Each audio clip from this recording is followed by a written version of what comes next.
So we will collect all the notes and then we'll share them out later. So that's for your own personal learning style. Just be aware that everything will be made available to you, including the sessions you may not be able to go to today.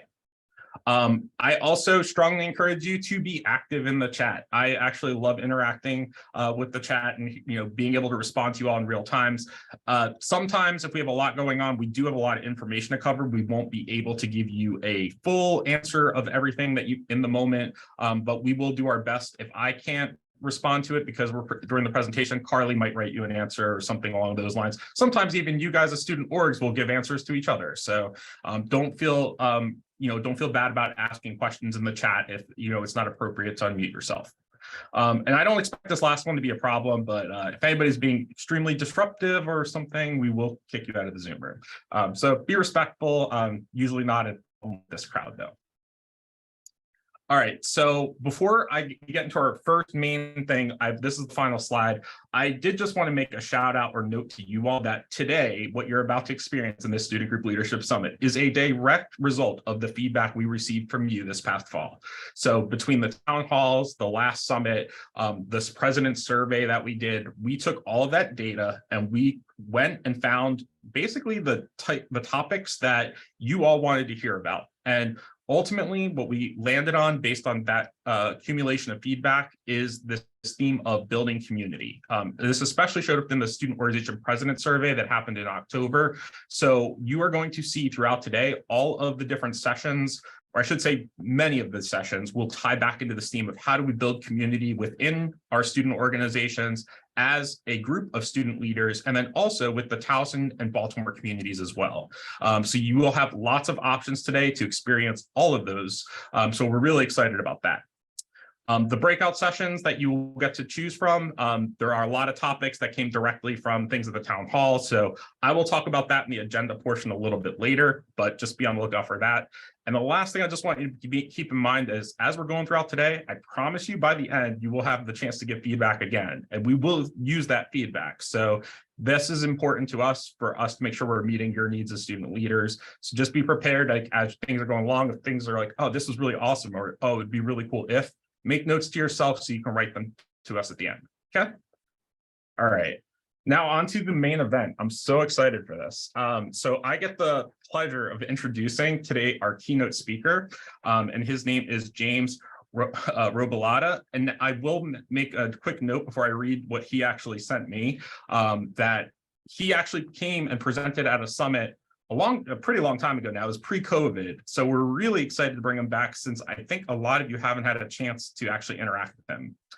But this was a little bit about what he told me, some interesting facts about himself. I thought I'd just share a couple with you. His hometown is Sayville, New York, and it was voted the friendliest town in America in 1994. He is that guy on the plane who will talk to you despite the headphones you are wearing. He has a hysterical and vulnerable interviews on his podcast, Diner Talks with James. So if you're a podcaster, you can check him out there.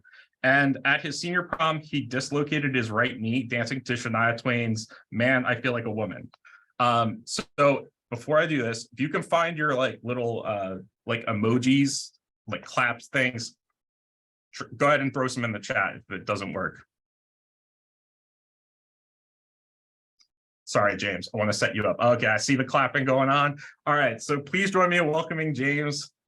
James, all you, bud. Hey, what's going on, everybody? Chris, I appreciate you, man. Miss seeing your face in person. But shout out to you and Carly and Love Neat and the whole crew that put this together. Super excited to be hanging out with you all today. I think you had a choice. I don't know if you had a choice. Maybe this is mandatory. Either way, it's not going to suck. And I am excited to be kicking it with y'all today. My name is James Robilotta. I know right now I'm just some random, extremely attractive man talking to you. And so far you're like, you know what? So far, so good. But I feel like we should get to know each other a little bit more. And I feel like a natural place to start is to tell you how I eat pancakes. This makes sense, right? Right? All right, great. Thanks, Jordan. I appreciate you. So here we go, friends. Here's how I eat pancakes. First off, you can get out of my face with a short stack of pancakes. I know you can't tell because it's the internet or whatever, but I'm a large American, okay? I'm gonna need a full stack of pancakes. And when it comes to my pancakes, I'm an equal opportunist. The same amount of butter and syrup on each one. I'm not like the Bisquick box. You've all seen the Bisquick box before. Got the big stack of pancakes on it, little yellow pat of butter up top, the syrup just delicately dripping down the sides. What? Go on, go on. Okay. No.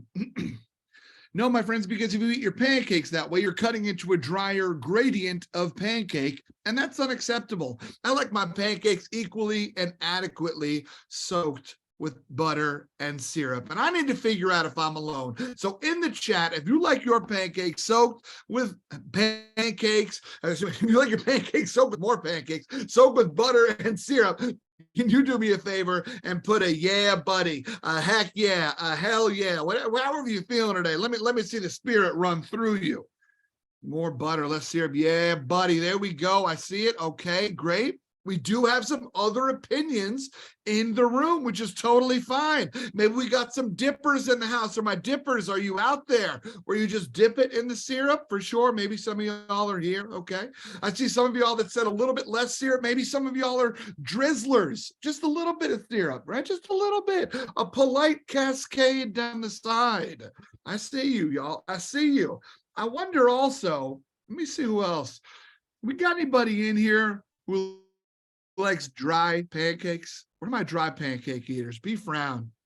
Be proud here. Where am I dry with cottage cheese? Rhea, we're getting hard right here. Look at this. Get out. Kevin's already mad. I'm liking this dry pancakes. It's crazy. Y'all, I'm telling you, they walk among us. Okay. And here's the thing. Towson University is an inclusive environment. However, you eat your pancakes, totally fine with us. Thank you for being here. Thank you for coming out. I love the shot getting fired in the chat already. Y'all, this is awesome. I love starting this way, because for me, after I get my pancakes equally and adequately soaked and stacked, what I do is I cut little triangles out all the way around, so then I have a star. Then I got the points up the stars over another circle. Then I got more triangles out. It's a very geometric eating experience. And I start this way because I need you all to know from the jump, I'm a little weird. Okay. I'm a little weird, but it's okay. I think we're all a little weird. I mean, maybe we choose not to get in front of a group of randos and share our weirds, but alas, here we are. Okay, great. For me, a lot of my weirds come in the form of food quirks.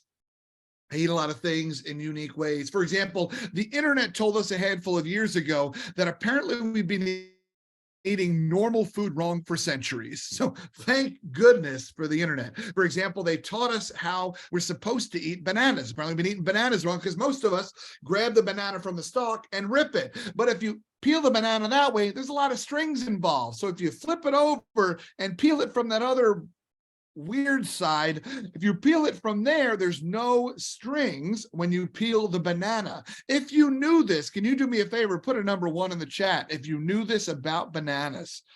Okay, all right. If you didn't know it, put a number 2 in the chat if you didn't know this about bananas. Okay, excellent, excellent. A lot of y'all out here just learned something. Okay, perfect. So here's the thing. For those of you that put a number 2 in the chat, here's what you need to know. That's the most tangible takeaway from my talk today. Okay, we've already peaked. All right, that was by far, like, that's it. Immediately actionable, but yeah. So the internet told us how we're supposed to eat all these things. The internet told us how we're supposed to eat cupcakes. You all remember this, right? You're supposed to rip the bottom of the cupcake off, put it on top, and make a little icing sandwich. Oh my God, that's so cute. Yay. No, my friends, here's how I eat a cupcake. I rip the bottom of a cupcake off, I throw it off a dock, and I shove the icing into my mouth. That's how I eat a cupcake. Okay, y'all? Don't at me. Yeah, I'm just playing. I just eat the bottom first, actually. I know I would never waste food, but I like a better icing to cake ratio. So that's me out here. Icing tickles my mouth. Put that on your dating profile, my guy. The thing is that y'all, I have a lot of weird things that I do, and I'm wondering if you all have some unique things. We heard from Rhea, she puts cottage cheese on pancakes. That is a unique thing. If you have a random food pairing that you know is delicious, but other people judge you for, I need you to put it in the chat right now. What are some interesting things that you do? TikTok ruined everyone's favorite food. That's probably two. Apples and peanut butter. That's strong right there. Cheese and Cheez-Its and cream cheese icing. Wow. Okay. I see you. Pepsi and milk. Yes. I used to do that when I was younger. Applesauce and eggs, like scrambled eggs, hard boiled eggs, just egg in a shell. What are we doing over here? Churros and ranch. That's a really quick way to ruin some churros. Jelly and bacon on an egg and cheese. You're right. That does slap. I agree. Cold pizza is not that bad. I also agree with that. Fries and ice cream. I think we can all agree that's Wendy's business model at this point. No one cares about your square burgers. Give me a Frosty, give me some fries, and let's go. Yeah, for sure. I let the grape jelly from my toast spill into my grits and eat them together. That was almost poetic in nature. I like that. I should have read it in a deeper, smokier voice. Chicken and ranch all day for sure. Eggs and ketchup, highly controversial. There we go. Vinegar on French fries. There you go. That's how they do it in Delaware. Syrup and bacon, macaroni and slop. Slop. I think I'm just going to leave it there, y'all. So, friends, I love this list because a lot of y'all are weird like me. And maybe the thing is that maybe some of y'all are reading this list and be like, well, I don't have a food weird. I don't have a food pairing, but it's okay, friends. You do something else weird. I don't know what it is. Maybe you like stick a finger in your belly button and smell it. Okay. I don't know what you do. All right. But we all have a weird. Some of the guys just got a little quiet on the call. They're like, yeah, you know what? I've tried it. I was bored. That's fine. Okay. But the thing is that it's so fun when we start this way. It's so fun when we start this way because it's our weirds that connect us. It's our weirds that are little bursts of our humanity, little blips of our story. And it's fun to learn these things about each other. It's so fun to learn these little bits and pieces of each other because we start to see ourselves in one another. A lot of times we forget about the humanity of leadership. We forget about the humanity of leadership, that person across from us in the exec board meeting or on the other side of the phone or the text or the email. We forget that they got stuff going on in their lives, or they're also weird, or they also have stuff going on, because the only thing we can think about are these deadlines, the fact that I have 7 other things going on, the fact that I'm trying to balance work, life, personal, health, finances, all these other kinds of things. And we forget about the humanity sometimes of the people across from us in these meetings. We need to bring some of that back because it allows us to be a little patient with each other, a little more empathetic with each other. It allows us to talk to each other differently, like we're fellow human beings, not like we're boxes that need to be checked. So when we think about this idea, I love starting with our weirds, and I love asking you about our weirds because questions are powerful. Questions are powerful because questions lead to story. Story leads to connection. Connection leads to trust, and trust leads to loyalty. Questions lead to story. Story leads to connection. Connection leads to trust. Trust leads to loyalty. So if we want to build a team that is loyal, if we want to build an organization that is loyal, that shows up for itself, that trusts, that leans in to what you are trying to build, that starts at curiosity. What you are trying to build in your organizations is community. Many of you showed up to Towson. Many of you showed up to Towson and you didn't know anybody else there. Maybe you knew 1 or 2 people from high school and you're like, why didn't you go to Salisbury? Okay, whatever. But the thing is that many of you didn't know people. Many of you didn't know a lot of people, and you needed to figure out a way to find community. You needed to figure out a way to make this big institution a little bit smaller and a little bit more manageable. You wanted to find your place. And getting involved was how you did that. This organization that you have now chosen to lead was most often one of the keys to success for you starting to fall in love with Towson. That's how it was for me. My academics were not enough for me to fall in love with my school, y'all. I have a Bachelor of Science in marine biology. I don't know if you've noticed just yet, but there's not one fish around me right now, okay? I'm not like hiding them over here. And I currently use my degree to impress dates at aquariums. It worked once, so I slapped a ring on it, baby. Let's go. Let's go. Okay. All right. All right. Truth be told, I asked really nicely and she said yes, and I'm grateful. Okay. Thanks. I appreciate it. Great. But the thing is that you're trying to build community. Community is the goal. Community is a place where people show up for each other and, yes, handle the business at hand, but also feel seen, also feel heard, also feel respected, also feel safe. Your organizations are ideally a place where people on your campus can feel those things if they connect with your values. And that's a really big gift. So community is the goal. If community is the goal, curiosity is the ticket, because curiosity creates community. Because we show up for people who care about our stories. We show up for people who are genuinely curious about us and give us a little bit more time than the average person. That is where we start to build connection, which is the seedlings of community. So when we think about this, it's funny, if you look up the definition of curious in the dictionary, if you look up the definition of curious in the dictionary, and you look at the antonyms, the opposites, the opposite of curious in the dictionary is uncurious. I know. The opposite of curiosity is apathy. Do any of you all have an apathy problem in your organizations? Do any of you have a bunch of people that are just kind of show up to meetings every once in a while, but don't offer to do anything? Or maybe they're the people who sit in the back and tell you a whole bunch of things that you should change, but they don't want to actually work on it themselves. You have a bunch of folks that don't show up, but tell you, oh, but I'll be at the next one. It's a problem in a lot of our organizations. There's a lot of apathy oftentimes. And some of that apathy is not, we call it apathy, but sometimes it's actually just, they got a lot of other life happening.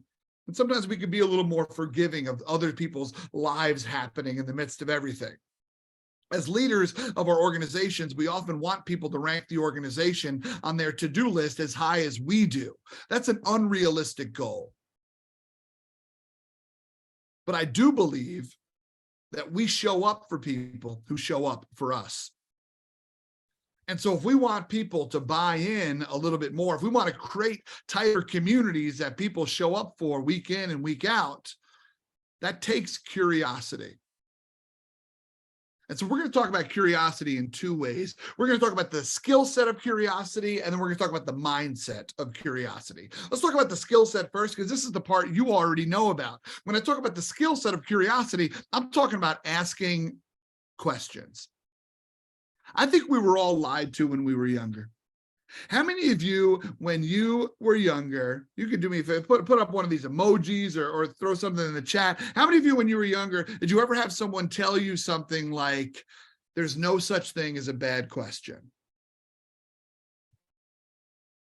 How many of you? You can put a yes in the chat. I appreciate that. You have some hand raises. Perfect. I see you. I see you smacking some of these emojis. I got you out here. Appreciate y'all. I see you, Sam. See you, Paulo, Connor. Thank you. Russell, thank you all. So this is amazing. Now, let me ask you another question. How many of you have ever been asked a bad question? Go ahead and put that in the chat. There you go. Yep, for sure. Yep, the chat's blowing up over here. Look at all these hand raises going up. Yeah, for sure. Right? We have definitely been asked them, right? Naomi, Caitlin, I see y'all. Julia, Justine. So this is amazing. Autumn, right? So Caroline, the thing is that we have been asked a bad question before. So I love the line that we were taught. I love the idea behind the idea that there's no idea of a bad, no such thing as a bad question, but it's just not real. Because here's the thing, a great question drives thought.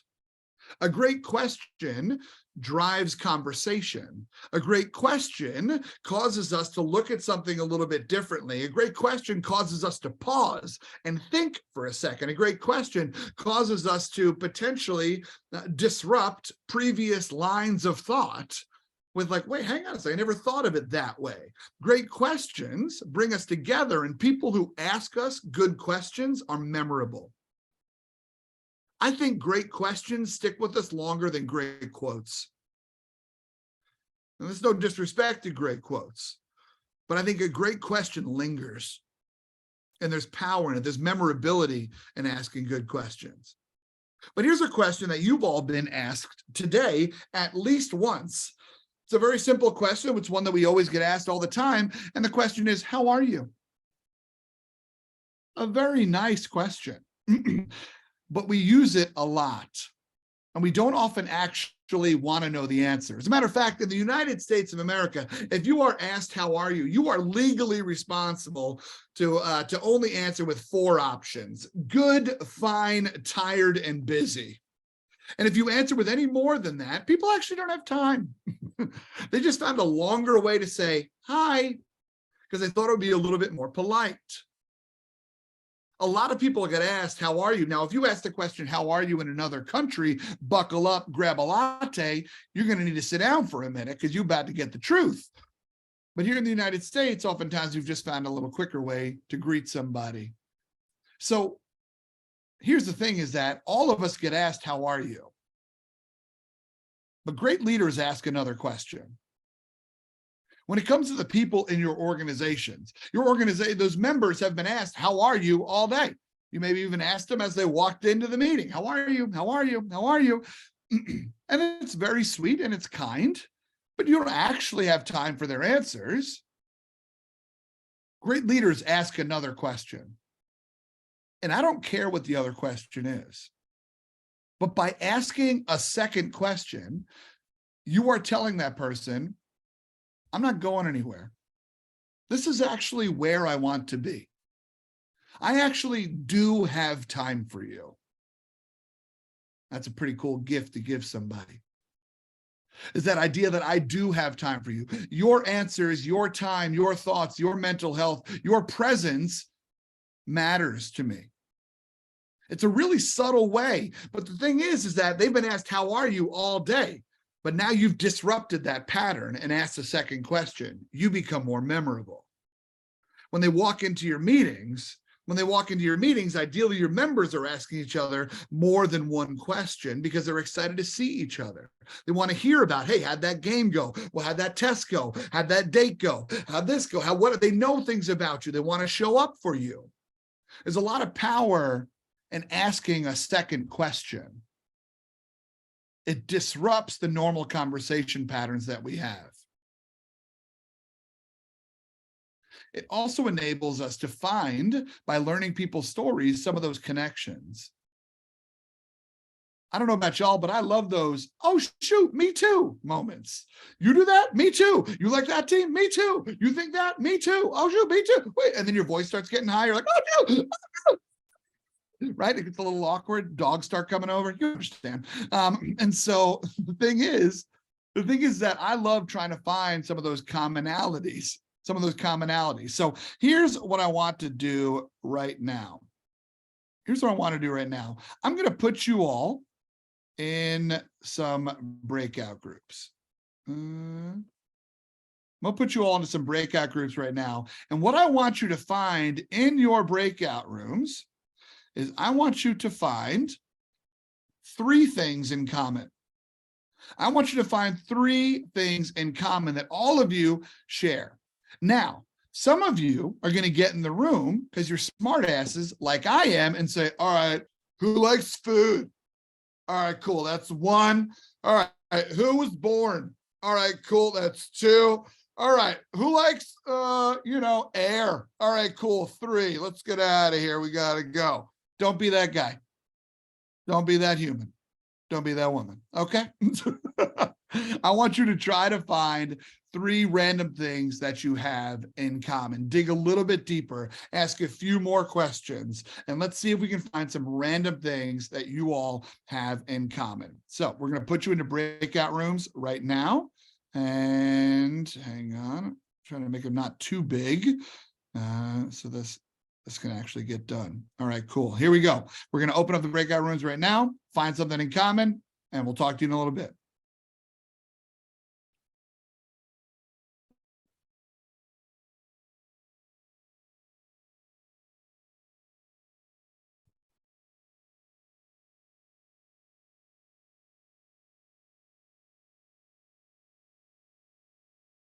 If anybody has issues joining, please let us know.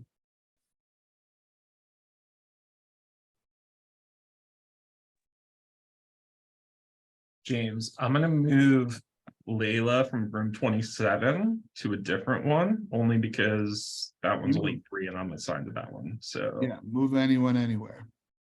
send them to room 24. Linnea, I'm moving you into room 2 right now. Yeah, It's just me.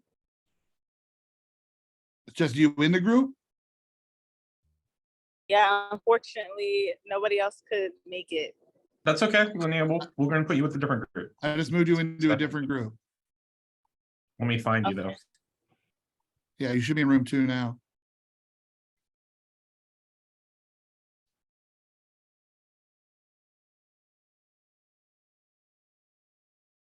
Did it work, Linnea? Or are you still here? It worked. I'm about to leave now. All right, Bye, thanks, friend. Linnea. Angela, I'm gonna put you in room 9. No, you don't have to worry about Angela. There's a couple staff members here. Okay, Angela's staff, great. Yeah. And you stay right here. Thanks, Angela. Chris. It's Thanks. okay. No, I appreciate you being here. That's all right. Thank you. Yeah. I think otherwise it looks pretty good. It's funny, James, me and Carly were talking about this during like our tech setup before you hopped on the call. And I was like, yeah, we were prepared to do this for you, but I was like, oh, look, James can actually set up its own breakout rooms and give him host. So made it easy. Perfect. No, thank you for that.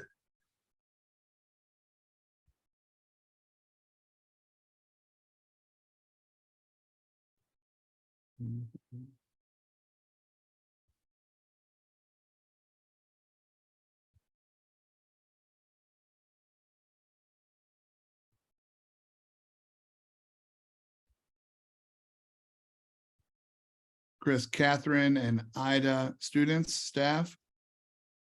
They are students, I Okay, believe. cool. So I'm gonna keep y'all, just to Catherine and Ida, I'm gonna keep y'all in here right now. We've got people into breakout rooms. Just give me another 90 seconds or something like that, and we'll and then we'll bring everybody back.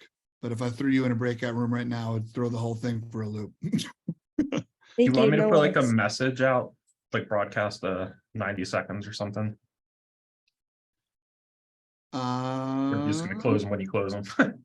Yeah, and they have 60 seconds. Yeah, well, you could say 90. That's whatever. If you want, sure, go ahead. I'll say 1 minute to go. Because it should have 60 seconds once I close the rooms.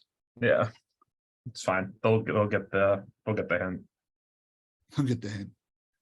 Take the hint, pal.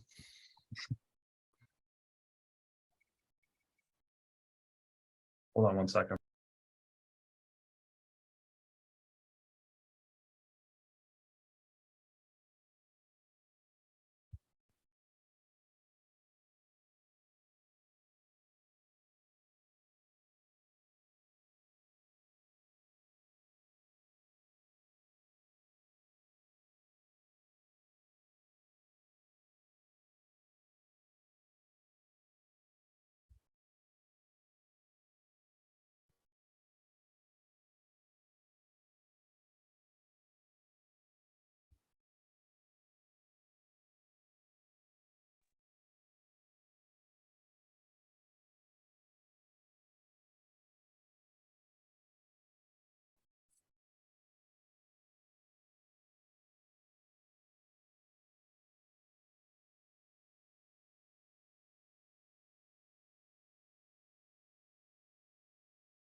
All right, y'all, rooms are closing in just a little bit. For those of you that are back, I would love to know in the chat, what was something that you all found out that you had in common?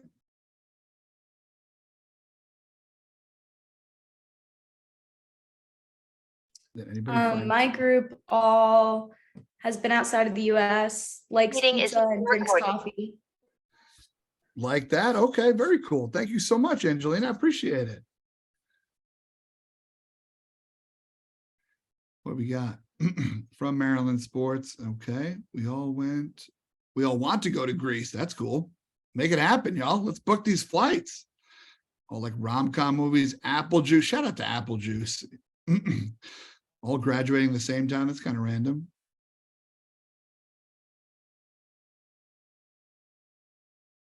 We're all Marvel fans, all sophomores. Yeah, this is great. All of your favorite seasons are fall. That's adorable. Y'all can get cozy, get some cardigans together. I'm seeing it already. Korean barbecue. This is so fun. Yes, yeah, and shout out to Korean barbecue for sure. Maybe some of the best wings ever. It's a bold statement, but I'm making it. Okay, perfect. You're all literate. Great to see you, Jason. Hot take. You're right. You're right, Elijah. So, I love this, y'all. I love this. So here's the thing, is that in these random interactions, we all know small talk. Small talk is painful, right? Because small talk sounds a lot like this. Oh my gosh, this elevator is so slow. I know, right? I know, right? I know, right? I know, right? I know, right? I know, right? Small talk is painful. Small talk is painful. We disrupt small talk by making the decision to go in somewhere. Because we say small talk, we're like, all right, what, how about the weather? And we start to play 20 questions. What's your favorite food? What's your favorite, where do you work? What's your major? How are you involved? We ask these same questions over and over again. But at some point in time, if we want to have a different kind of conversation, a different kind of relationship, if we want to disrupt the normal pattern of conversation, we need to choose to go in. And a very simple phrase that I want you to keep in your back pocket is simply, tell me more about that.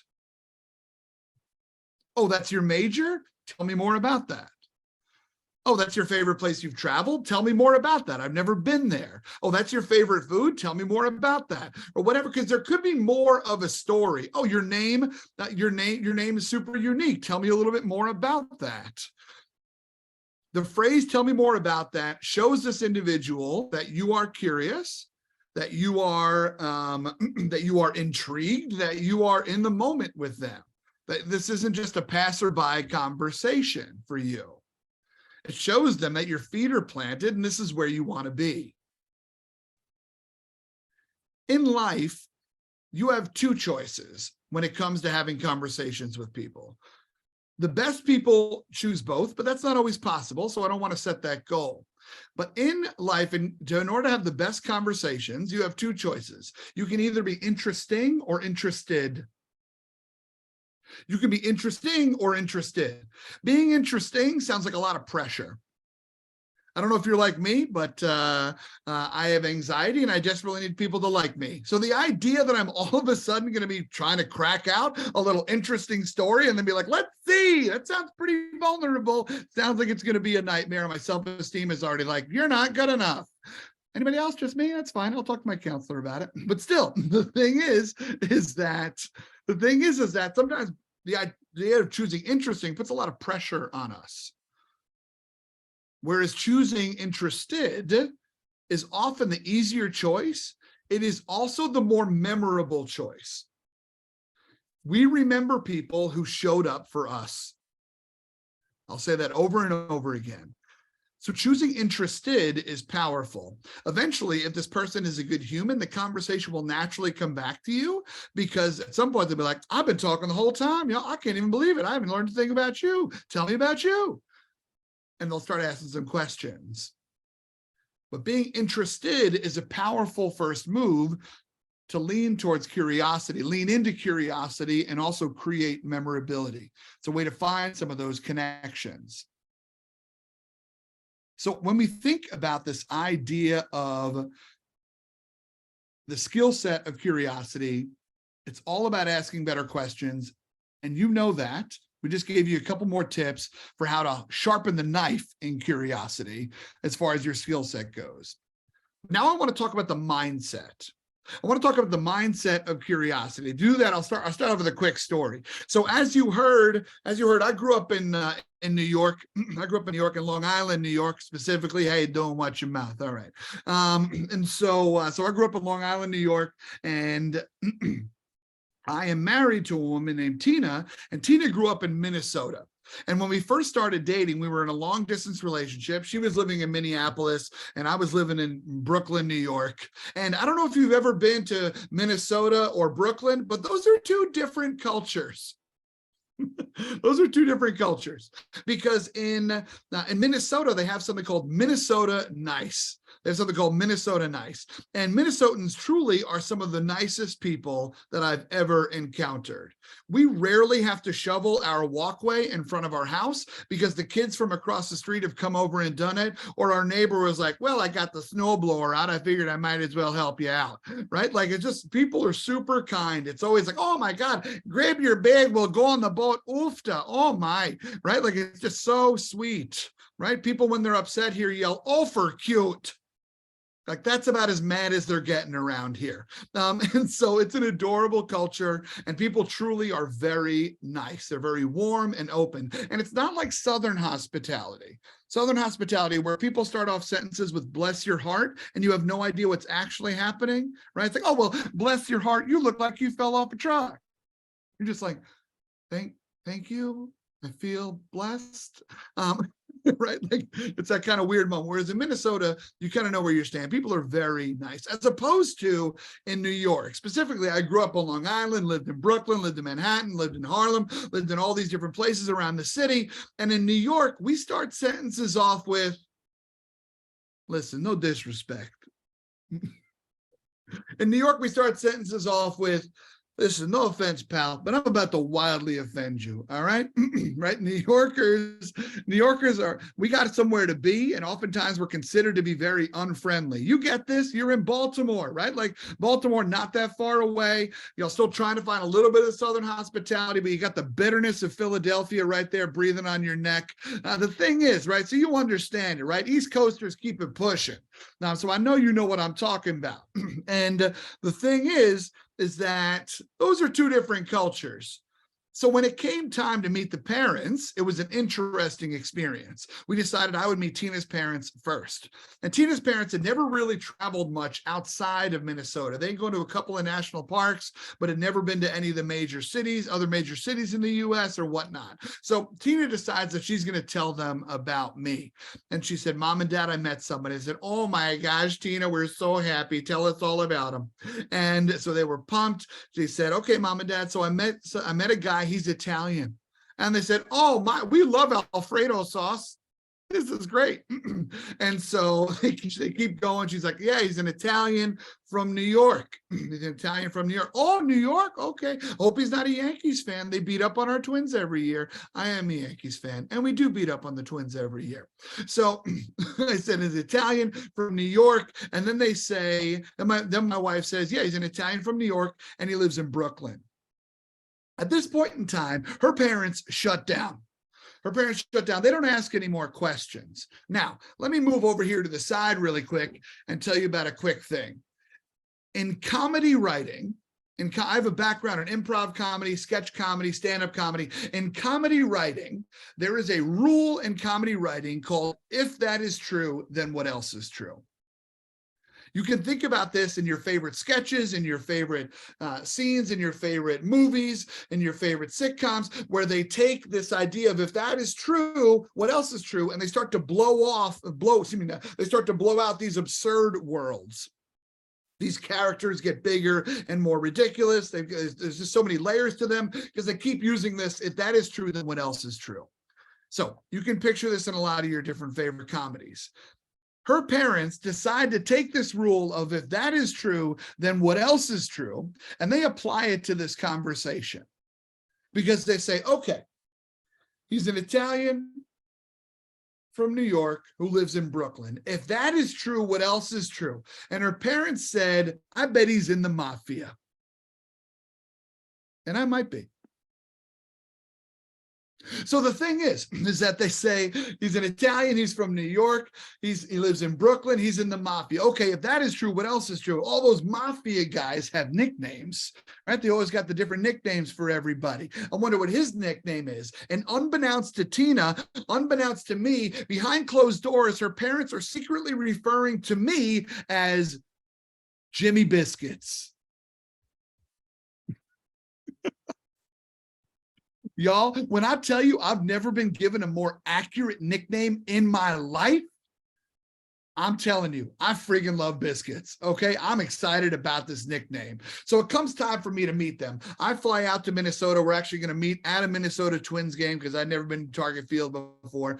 And we'll show up, and I'm like, how are we going to find your parents? There's so many people here. She's like, I think I know what my parents look like, James. Fine. So we show up. Turns out it's easy to find them. They're standing next to a big Kirby Puckett statue, and they're holding a giant sign above their heads that says it's Jimmy Biscuit's first Twins game. Y'all, I fell in love. If you can take a joke that far, never even having meeting me yet, you're my people. I lucked out in the in-law draw. They are incredible folks, and I'm stoked about it. We still have the sign in the house. Jimmy Biscuits in full effect, y'all. But here's the thing. If we zoom out at this moment, if we zoom out on this moment and we notice what her parents did of using the, if that is true, then what else is true? This is a great rule in comedy. It is not a great rule in everyday conversations, but is a rule that we frequently use all the time to people in conversations. And the reason why we use this rule in conversations is because assuming is easier than learning. Assuming is easier than learning, but just because it's easier doesn't mean it's right.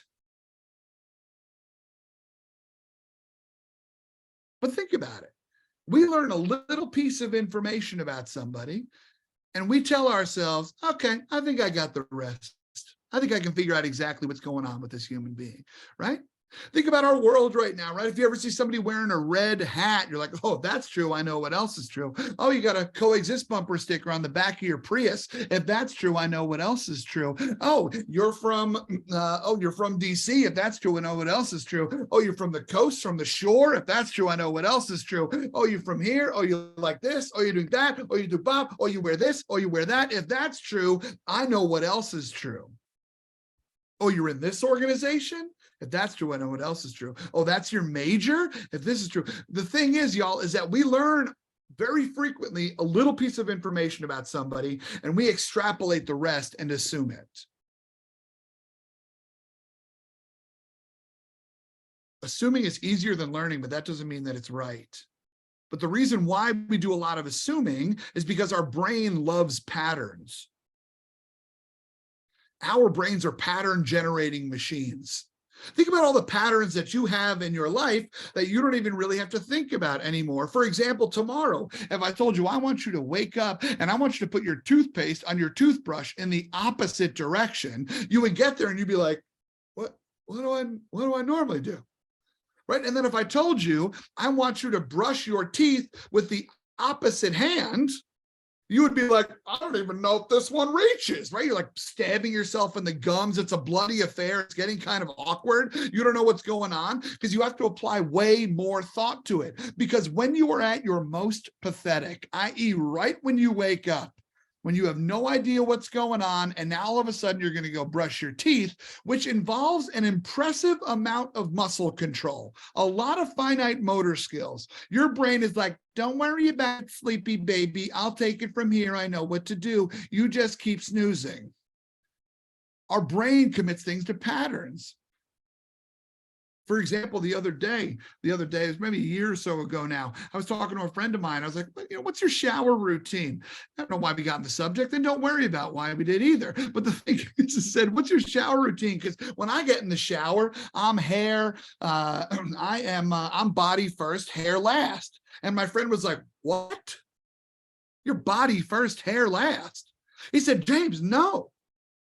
You're insulting the entire conditioner industry. He said, James, you have to do the hair first. You have to wash the hair and then let the conditioner sit while you clean the rest of your body, because the conditioner's got to work in there. What are you doing? You're literally throwing money down the drain in the form of unused, unhelpful conditioner. James, you got to change. And I said, I got to change. Now, maybe some of you all knew that this was how you're supposed to shower, that you're supposed to hair first and body last. If you didn't know that, this is the second most tangible takeaway from my talk. It's bananas first, then how to shower. So I got in the shower the other day because I told my friend I like science. I want to respect science. I don't want to waste conditioner money. So I got in the shower the other day and I put the shampoo in my hair first. And I said, oh, shoot, James, look out, a change is a-coming. And then I proceeded to wash the rest of my body. And then I just got out of the shower, completely forgot about the conditioner, because change is hard. Because change is hard, y'all. It takes a while. I've been showering for the same way for 30 plus years. You don't just change on a dime. So we need to start to catch ourselves in some of these patterns. You meet people and you put them in boxes that they may not belong in. And we do that out of efficiency. But we don't do that with accuracy. So when it comes to building community in your organizations, on your campus at Towson, what it takes is commitment. Committing to the importance of this change. When we think of committing, that is a word that sounds great. We want our members to do it. We want to do it, all that kind of stuff. It sounds really great. But commitment is hard, as we know, because it turns out commitment looks a lot like work.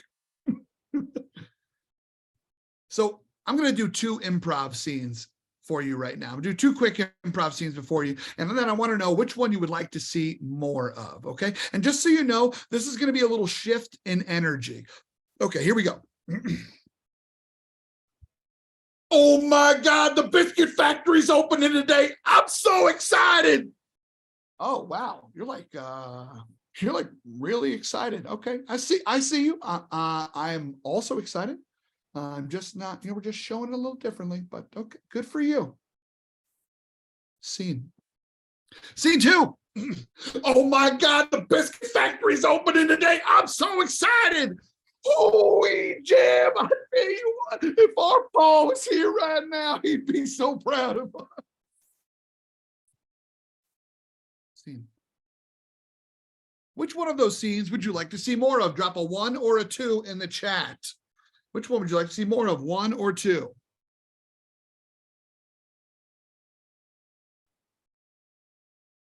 Love it. We're at about 90% 2s, I think. We're at about 90% 2s. My 1s, I see y'all. I totally see y'all. Here's why I want us to think about why most of us want me to do 2 more. It's because commitment is sexy. Commitment is sexy. Now that hit some of y'all a little deeper than it needed to, and I apologize for that. But commitment is sexy. We love to watch people who invest in that scene. We love to watch actors that yes and each other, and they build up the hype. Think about it. We love to watch people dive in and immerse themselves in the energy of a moment. Watch your favorite actors. Watch your favorite athletes, right? We're in the middle of the NBA season right now, and the regular season of the NBA is trash. Okay. At the playoffs, we're like, oh, that's how good you are. That's what it looks like when you operate with a full tank. right? It's a completely different experience. We love watching these shows like The Voice, where they leave it all on the stage. We watch Dancing with the Stars. We watch all these kinds of things where people just put themselves all the way out there because we love watching people at their full peak commitment. Let me tell you something I don't care about. I do not care when someone is skiing for a while in the woods and then they shoot something and then they ski for a while longer. But every 4 years, I learn about young Jörg. And young Jörg was handed a musket from his Norwegian father next to some fjord. And his father taught him how to shoot. And now here we are, fast forward 16 years later, and Jörg is coming across the biathlon finish line. His face is frozen. His dad's weeping. I got Cheeto dust on my chest and I'm crying also. And it's an incredible moment because young Jörg did it. And I care about the biathlon all of a sudden. In your organizations, do you commit or do you comment? As leaders of your organizations, do you commit to the moment? Do you commit to the organization? Do you commit to your goals? Do you commit to the work that needs to happen? Or do you just talk about it? That first scene, that other person didn't dive in with the excitement. The first person, he commented on it. Commitment in organizations looks like patience plus persistence. We have to be patient with each other because growth is a process. And we have to be persistent with each other because growth is a process.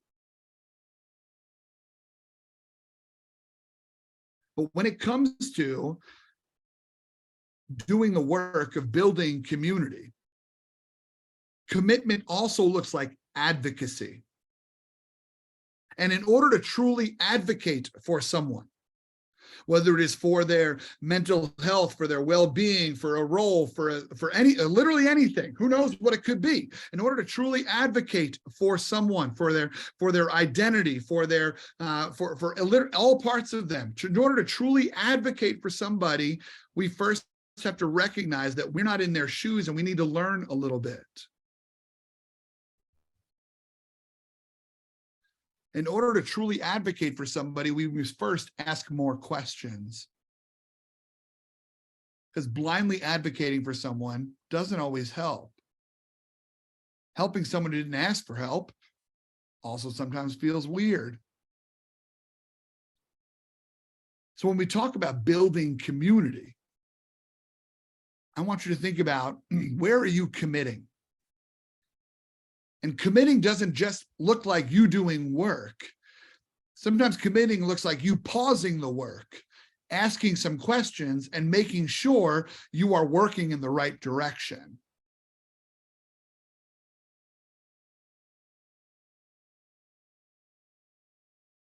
Curiosity is hard. Curiosity is hard because it's this fascinating mix of vulnerability and caring. But we must make the decision to care. You can fake actively listen to someone. You can fake make eye contact. You can fake paraphrase what they just said. You can fake ask. Many of you have been in a conversation before where when that person across from you is done talking and you weren't mentally there and you responded with, "Oh my gosh, that's crazy. Wow, that's crazy." Was it crazy or were you just hoping it was crazy? We can fake actively listen. But if you make the decision to care, you naturally do all the things when you actively listen and you're invested. But that's where the vulnerability comes in. Vulnerability and curiosity have to go hand in hand. Because when is the last time you listened like you might be wrong?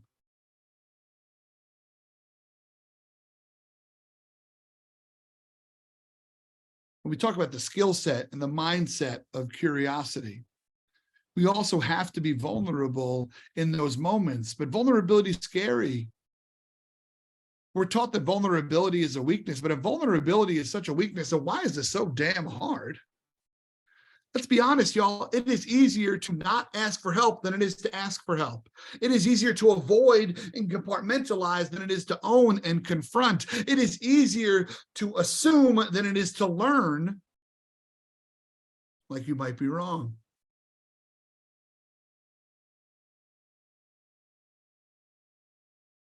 My name is James Taylor Robilotta. I was named after my grandfather, James Taylor, who is not the singer, but we love the singer, so it just kind of works out. So my grandfather is my hero. My grandfather is my hero. He actually rose up the ranks after being in World War II as a veteran out in the Pacific Theater. He rose up the ranks of the New York City Police Department until he was second in command. He was second in command of the NYPD when he retired. So he was in New York City during some crazy times. He was there for the Harlem riots and the subway fires. He helped bring down a famed serial killer named Son of Sam. He was there for the Vietnam protests. He was there for all of these fascinating things. He was on the organized crime division for a while, and he helped bring down some of the mafia bosses of the time around New York City that were basically running the show. But my grandfather had seen some stuff. But I'm his youngest grandchild. So by the time I came around, it was right around the time he was retiring from the force. So I didn't know him as a police officer. I just knew him as grandpa. And so I didn't know all these stories or all these things. But what I did know about him was that he was just a man that did the right thing. He was deeply devoted in his faith and committed to the church. So he would always drive people. He would always drive people who didn't have rides to the church. The church didn't have a little bus. So he was the little bus in his old Dodge sedan. He'd be picking people up who couldn't get to church on whatever day of the week they wanted to go. He was always the person who was passing out the baskets so that people could donate some money to the parish. And during the holidays, he would get in his wood shop and he'd make 200 mangers and just donate them to the church so that they could raise some money. He was just a man who did the right thing and asked for nothing in return. And he's my hero. And I'm named after him, which is really beautiful and really complicated at times too, because I feel like it's a lot of pressure. My sophomore year of college, I was hanging out. I was an RA, and I was sitting there, and my phone rang, and it was my mom. My mom said, "James, your grandfather died today."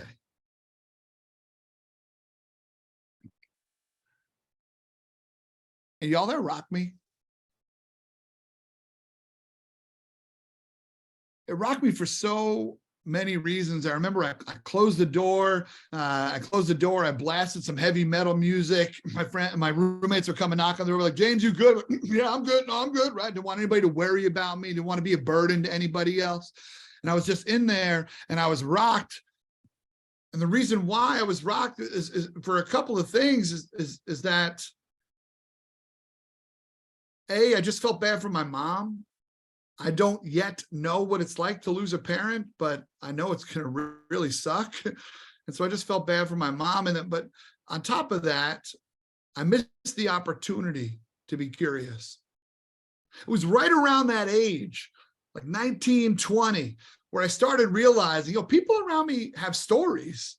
Right? I went through a breakup around that time. It's actually what taught me this. I went through a breakup around that time, and my dad was telling me, like, "Yeah, I went through some breakups in high school and college too. Yeah, they suck. Yeah, no, really, they were really terrible." And then I was like, "What?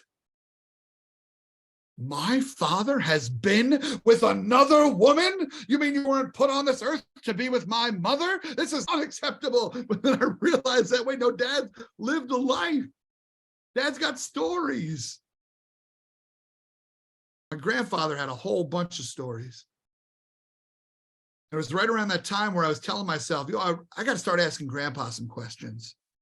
I got to hear some more. I got to hear about some of these experiences. And I wanted to ask my grandfather, what was it like, being on a boat, sailing across the Pacific to who knows what in World War II? And what was it like sitting across the table from some of the most powerful people in America and these mafia bosses? What did you talk about? You just like talking about the weather? Like, what was that what was the energy like in that moment? And I wanted to ask my grandfather, what was my mom like as your daughter? But I missed it. I missed the moment. I miss the opportunity. Curiosity is a choice. And I'm wondering if you're making it. The people around us have stories. And it's those stories that make the world feel a lot smaller than the media tries to convince us it is. We're a lot closer than the clickbait makes us want to believe. And in your organizations, you can grow deeper connections and eliminate apathy by leaning into curiosity and creating community. I'm going to end on a quote because that's what professional speakers are carefully trained to do. Before I do that, if you are interested in staying in touch with me, that would be really special. And I want to give you an opportunity to do that. I wrote a book around leadership. It's called Leading Imperfectly. I wrote a book on leadership. It's called Leading Imperfectly. And so I'm going to put this. It's also going to be, the link to this is going to be in the chat. If I can figure out where the heck the chat went. There we go. So if you click the link in the chat, I asked 4 or 5 questions about what you thought about this talk, just because I'm a work in progress out here. I'm always trying to hone the craft. So I always love to hear how people thought it went. And then you'll get a download link and you can have this whole book for free. It's my gift. Towson's been so kind to me and bringing me in over the years that this is it's a free whole ass book for y'all. So feel free to check it out. And it'd be, I'd love to hear your thoughts on the talk. I'm going to end on this quote, as I mentioned. I'll also throw in the chat some ways to stay in touch with me if you're interested. I do put a lot of stuff up on Instagram and some other places. But I'm a big fan of the band Mumford and Sons. Many of you, when you signed on and saw me and looked at me, probably said, I bet this guy likes Mumford and Sons. And you were right. I do. I do like Mumford and Sons. Well, Mumford and Sons simply said this on one of their tracks. They say, in these bodies we will live, in these bodies we will die, but where you invest your love, you invest your life. Mumford and Sons say, in these bodies we will live, in these bodies we will die, but where you invest your love, you invest your life. Investing in somebody else, investing in the community in your organizations involves curiosity. It's not give, give, give. There's got to be some ask, ask, ask in there as well. That was with a K, by the way. So the thing is that investing in this organization is you showing a little bit of love. And learning about what you're loving makes that love richer. And that's cheesy, but I don't care, because cheese is the most delicious product on earth. It's been fun hanging out with you all. Thank you for the time. Thank you again to Chris and the team, Carly and the team, for believing in me and letting me kick it with y'all. Much love. Thank you, James. If you guys can, to show James's appreciation, please type him a message in chat if you enjoyed his talk. And if you would want to help me, if you want to, you don't need to unmute yourself, but if you want to turn your camera briefly just to wave to him, show him that we appreciate him being here today. Oh my God, you're all so beautiful. Hi. Much love, y'all. Thanks, James. We really appreciate it. And for those at the end of the summit, we will have our normal summit feedback form that you'll get to fill out. If you want to give any comments to James, I will share them with him afterwards. So there's some space and some questions regarding his topic that he talked about today. James, thank you so much. Thank you, brother. Appreciate y'all. All right. I'm going to share my screen here. Second.